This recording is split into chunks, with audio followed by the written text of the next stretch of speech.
Hello all, welcome back to our channel.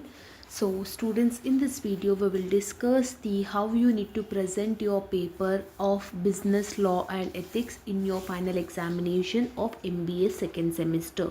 Paper presentation is one of the most important thing, crucial thing which will plays a vital role in your final results also.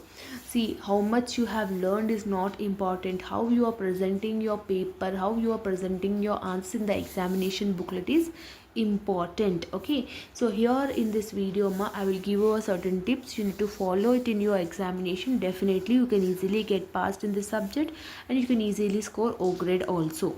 First very short introduction you need to start it. Okay, when you are attempting, when you are answering a question means you need to start the each answer with a small introduction. For example, from unit number 1, if they have asked about the question contract, means a contract is agreement between enforceable by law, okay, which is legally related. So that's it, that is the main short introduction, yes or no? So like that you need to start the answer with a small introduction.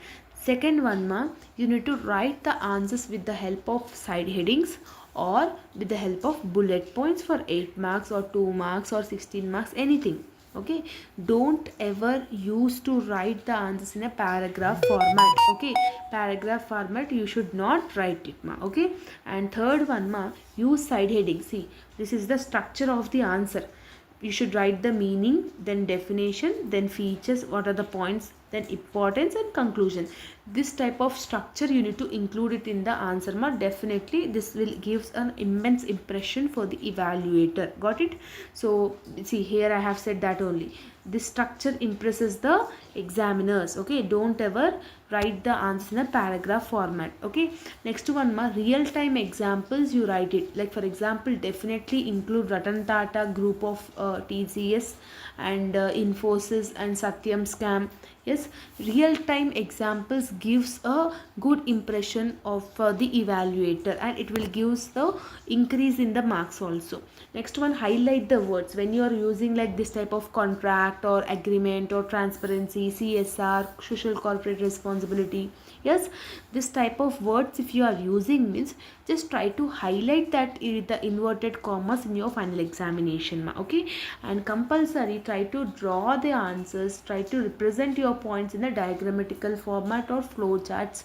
Definitely. Okay, this is one of the major important tip I can give you in the paper presentation. And last one is neatness. How you are presenting your paper, your handwriting should get understandable without any strike-offs. Okay, whatever you are putting that words in the examination booklet, it should be neat and clear. Got it? So that's it if you're having any further doubts, let me know in the comment section. I hope that you have got clarity. If you are having any other further, let me know. All the very best for your examination as well as your preparation. See you all in next video. Bye bye everyone.